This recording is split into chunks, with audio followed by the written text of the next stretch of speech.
Dear students, today we are going to study civics class 8 chapter number 2 understanding secularism. In the first part of this chapter we talk about what is secularism. Why is the important to separate religion from the state, and what is Indian secularism? Now in this chapter we talk about a story related to the secularism. At first, the government high school. In a government high school, Simapur, students went to celebrate a religious festival. Sir, there is a big religious festival next month. We have never celebrated it in school. Can we do it this way? ये जो story है एक राजकीय माध्यमिक विद्यालय की है। सीमापुर सरकारी स्कूल के विद्यार्थी एक धार्मिक त्योहार मनाना चाहते हैं और वह टीचर्स से कहते हैं कि सर, अगले महीने एक बहुत बड़ा त्योहार आ रहा है। हमने सभी स्कूल में यह त्योहार नहीं मनाया, क्या इस साल मनाएं? I am afraid that is not the possible, Rekha. This is a government school. We can not give importance to any one religion. Private schools में do that. Government school do not celebrate any religious festivals in the school premises. Most religious festivals are a public holiday so that we can celebrate these at home. नहीं, यहाँ पर जो एक student से रेखा वो कहती है नहीं, ऐसा नहीं हो सकता। हमारा स्कूल सरकारी स्कूल है, हम किसी एक धर्म को महत्व नहीं दे सकते। निजी स्कूल जो चाहें करें, सरकारी स्कूल अपनी चार दीवारी के भीतर कोई धार्मिक उत्सव आयोजित नहीं किया करते। वैसे भी ज़्यादातर जो धार्मिक त्यौहार पर सरकारी छुट्टी होती है, इसलिए हम इन त्योहारों को घर पर ही मना सकते हैं। I am never thought of it this way. I gas we can always celebrated it outside school. मैंने इस दृष्टि से कभी नहीं सोचा था। मुझे लगता है कि स्कूल के बाहर हम कभी भी यह त्योहार मना सकते हैं। In the above storyard, the celebration of the religious festival within the school would have been a violation of the government's policy of treating all religions equally. Government schools cannot promote any one religion either in their morning prayer or through religious celebrations. In the above storyard, इस तरह से जो चित्रकथा है उसमें school के भीतर किसी भी त्योहार का आयोजन सभी धर्मों के साथ एक जैसा व्यवहार करने की सरकार की नीति के खिलाफ होता है। यदि कोई भी इस तरह के आयोजन करता है तो वह सरकार की नीति के खिलाफ होगा।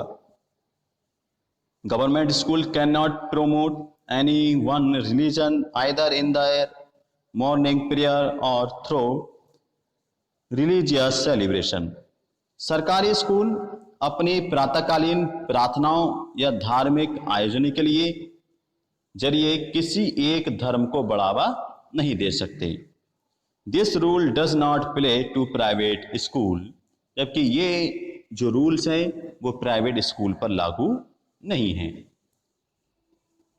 इन the second way is in which Indian secularism work to prevent the above domination is through a strategy of non-interference This means that in order to respect the sentiments of all religions and not interference with religious practice, the state make certain exceptions for particular religious communities. इस तरह से जो दूसरा है, दूसरे तरीके से अगर देखा जाए तो धार्मिक जो वर्चस्व हैं उनको रोकने के लिए भारतीय धर्मनिरपेक्षता का दूसरा तरीका है अहस्तक्षेप की नीति, यानी कोई भी हस्तक्षेप ना करे, उसमें इंटरफेरेंस ना करे, इंटरफेयर ना करे। इसका मतलब यह है कि सभी धर्मों की जो भावनाओं का सम्मान करने और धार्मिक क्रियाकलापों में दखल न देने के लिए राज्य कुछ खास धार्मिक समुदायों को कुछ विशेष छूट देता है। A group of friends who have recently bought scooter are meeting to go for a ride together. ये एक स्टोरी है, इस स्टोरी के माध्यम से बतलाया जा रहा है, दो फ्रेंड्स की स्टोरी है कि कुछ दोस्तों ने हाल ही में एक स्कूटर खरीदे हैं, वे साथ साथ स्कूटर से सैर पर जाने को तैयार हैं। Why we hope you have a helmet. You know the law in Delhi requires that you wear one. Why are not you wearing a helmet? Do you want to be fined? अरे तुम्हारे पास helmet तो है ना? दिल्ली में सबको helmet पहनना पड़ता है, यही कानून, फिर तुमने हेलमेट क्यों नहीं पहना? जुर्माना भरने का बड़ा शौक है क्या? Don't worry, I will not be fined. चिंता मत करो, मुझे जुर्माना नहीं देना पड़ेगा। Hey Paramjeet, why would not you be fined? अरे परमजीत, तुम पर जुर्माना क्यों नहीं होगा? For Sikh, wearing a pagri is a very important part of our religion. The government cannot force me to wear a helmet. देखो, पगड़ी पहनना सिख धर्म का एक बुनियादी शूल है और इसके लिए सरकार मुझे हेलमेट पहनने के लिए मजबूर नहीं कर सकती। In the above story, Paramjit, the Sikh youth, does not have a wear to helmet. This is because the Indian state recognizes that wearing a pagri turban is central to a Sikh's religious practice, and in order not be interference with his, this allowed an exception in a law. इस चित्र कथा के माध्यम से ये स्पष्ट होता है कि सिख युवक जो परमजीत है, हेलमेट पहनने की उससे जरूरत नहीं। कारण है कि भारतीय राज्य इस बात को मान्यता देता है कि पगड़ी पहनना सिख धर्म की प्रथाओं के मुताबिक महत्वपूर्ण है। लिहाजा इन धार्मिक आस्थाओं में दखलंदाजी से बचने के लिए राज्य ने कानून में रियायत दे दी है। In the third way in the which Indian secularism work to prevent the domination listed earlier is through a strategy of interventions you read earlier in this chapter about untouchability. जैसा कि हम अनटचेबिलिटी के बारे में, यानी जो छुआछूत है, अस्पृश्यता है, उसके बारे में भी हम फर्स्ट चैप्टर में डिस्कस कर चुके हैं, जो 17 आर्टिकल्स में दिया है। तो धार्मिक वर्चस्व को रोकने के लिए भारतीय धर्मनिरपेक्षता का तीसरा जो तरीका है वो है हस्तक्षेप का तरीका। इस अध्याय में पीछे हम जो है अनटचेबिलिटी के बारे में स्टडी कर चुके हैं। तो इसका एक उपयुक्त जो उदाहरण है, this is the good example for this, number of the same religion upper caste Hindus dominate other number यानी some lower caste। इसका जीतता जागता उदाहरण ये है कि जो निम्न जाति के लोग हैं उनके साथ में दुर्व्यवहार किया जाता था और जो उच्च जाति के लोग थे वो उनके साथ में भेदभाव किया करते थे।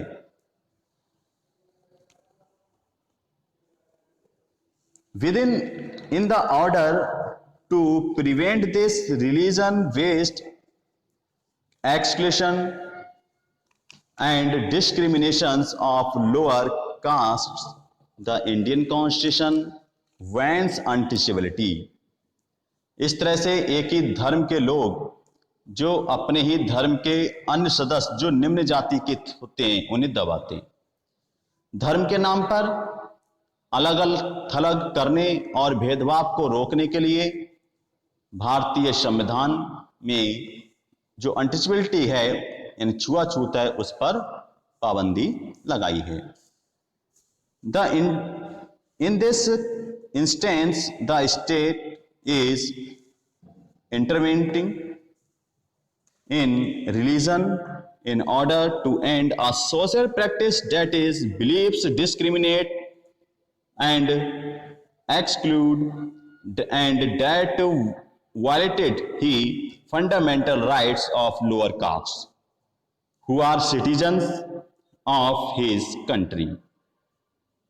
Similarly, to ensure that law relating to equal inheritance rights are expected, the state may have to intervene in the religion-based personal law of communities। जो भेदभाव हैं तो निचली जो जातियों के लोगों के जो मौलिक अधिकारों का हनन करता है क्योंकि वे भी इसी देश के नागरिक हैं। इसी तरह माँ बाप की संपत्ति में बराबर के हिस्सेदार अधिकार का सम्मान करने के लिए राज्य को समुदाय के धर्म पर आधारित निजी कानूनों में भी हस्तक्षेप करना पड़ सकता है। The intervention of the state can also be in the form of support. The Indian Constitution grants the right to religious communities to set up their own schools and colleges. It also gives them financial aid on a non-preferential basis। राज्य का हस्तक्षेप सहायता के रूप में भी हो सकता है। भारतीय धार्मिक समुदायों को अपने स्कूल और कॉलेज खोलने का अधिकार देता है। गैर प्राथमिकता के आधार पर राज्य से उन्हें सीमित आर्थिक सहायता भी मिलती है। In what way is Indian secularism different from that of other democratic countries? इस तरह से जो भारतीय धर्मनिरपेक्षता है वह दूसरे लोकतांत्रिक देश की धर्मनिरपेक्षता से किस तरह अलग है। Some of the above objectives are similar to those that have been included in the constitution of secularist democratic countries in the other part of the world. For example, the First Amendment of the U.S.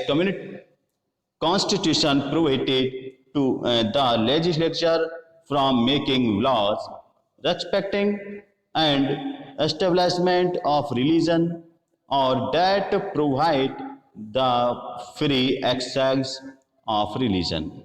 What is the mean by the word establishment? Is that the legislature cannot declare any religion as the official religion, nor can they give preference to one religion. In the USA, the separation between state and the religion means that neither the state nor religion can interfere in the affair of one another. यहाँ पर दिए गए 3 उद्देश्यों के दुनिया के अन्य जो धर्मनिरपेक्ष लोकतांत्रिक देशों के संविधान के लिए दिए गए जो उद्देश्यों में से मिलते जुलते हैं।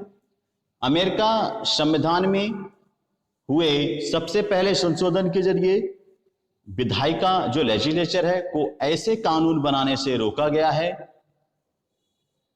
जो धार्मिक संस्थान का पक्ष लेते हैं या धार्मिक स्वतंत्रता को रोकते हैं। इसका मतलब यह है कि जो लेजिस्लेचर है किसी भी धर्म को राजकीय धर्म घोषित नहीं कर सकती। संयुक्त राष्ट्र अमेरिका में राज्य और धर्म पृथक्करण का मतलब है कि राज्य और धर्म दोनों ही एक दूसरे के मामलों में किसी तरह का दखल नहीं दे सकते। There is one significant way in which Indian secularism is different from the dominant understanding the secularism as the practice in the United States of America. This is because unlike the strict separation between the religion and the state in America, secularism in Indian secularism is the state can intervene in religious affairs. शायद ये आप समझ गए होंगे कि भारतीय जो धर्मनिरपेक्षता है और अमेरिकी धर्मनिरपेक्षता के बीच में एक जो अहम फर्क है, जो डिफरेंस है, ऐसा इसलिए है कि अमेरिकी धर्मनिरपेक्षता में धर्म और राज्य के बीच स्पष्ट अलगाव के विपरीत भारतीय धर्मनिरपेक्षता में राज्य को धार्मिक मामलों में हस्तक्षेप करने की छूट दी गई है। In this Indian Constitution intervened the Hindu religious practice in order to abolish untouchability. संविधान में छुआछूत को खत्म करने के लिए हिंदू धार्मिक क्रियाकलापों में हस्तक्षेप किया है। In Indian secularism, though the state is not strictly separate from religion, does maintain a principled distance vis-a-vis religion. This means that the interference in religion by the state has to be based on the ideas laid out in the Constitution. These ideas serve as the understand through which we can judge whether the state is or is not behaving according to the secular principles.